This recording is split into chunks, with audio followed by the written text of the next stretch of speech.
The Laurentians is a name that has been in use since 1845.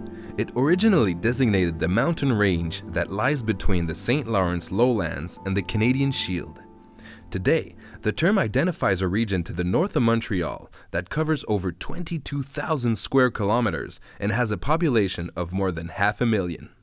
Divided into three main sectors, the Laurentian region includes 8 regional county municipalities, or RCMs, which are responsible for land use planning. The Lower Laurentian sector is distinguished by its scenery of plains and farmland. Most of the region's metropolitan towns are found in this sector.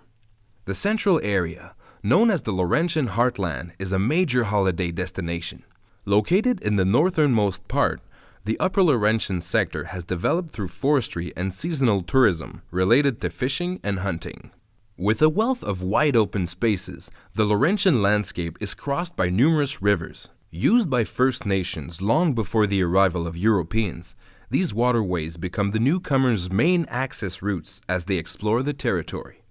In the time of Nouvelle-France, the Laurentians, populated as seigneuries, are established along the Rivière Mille-Îles in the southern section.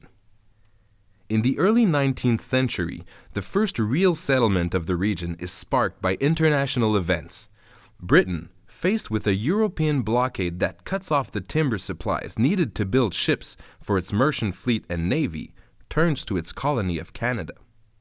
During the second half of the 19th century, there is a massive exodus of French Canadians towards New England mill towns. To halt this movement, the government and Catholic clergy encouraged people to resettle in the Laurentians.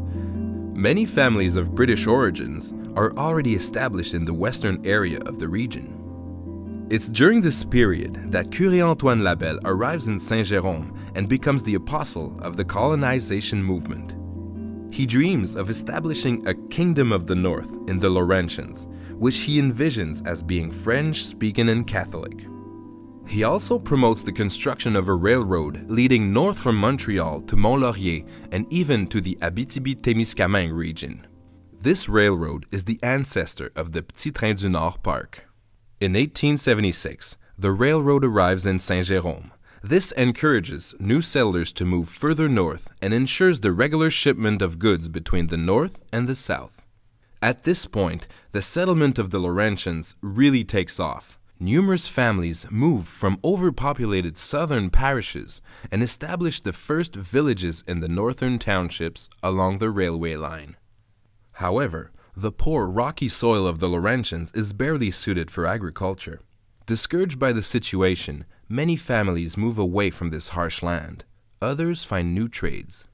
Many men go to work in the northern lumber camps.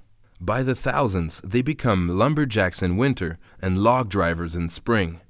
Timber, transformed into logs, is floated downriver to the sawmills and factories of the south. Throughout the 20th century, the logging industry is the basis of the Upper Laurentian economy.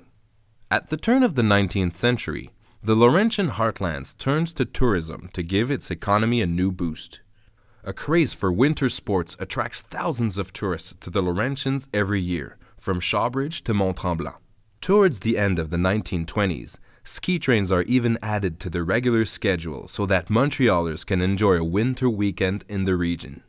Starting in the 1930s, new hotels are built to accommodate skiers along the railroad used by the Petit Train du Nord. For summer vacationers, these establishments developed other attractions, offering fine dining, water sports, golf, and various excursions. Then, as car ownership becomes more common in the 1940s, a new road system is built, spelling out the end of the railroad era in the Laurentians. The new roads give vacationers a convenient way to reach the region's lakes and mountains. In collaboration with the RCMs of Rivière-du-Nord, Les Pays d'en Haut, Laurentides, and Antoine Labelle, Tourisme Laurentide invites you to take a trip along the Route des Belles-Histoires. Join us as we follow the road of the Petit Train du Nord and discover the stories behind the region's villages, from their early settlement to the development of tourism.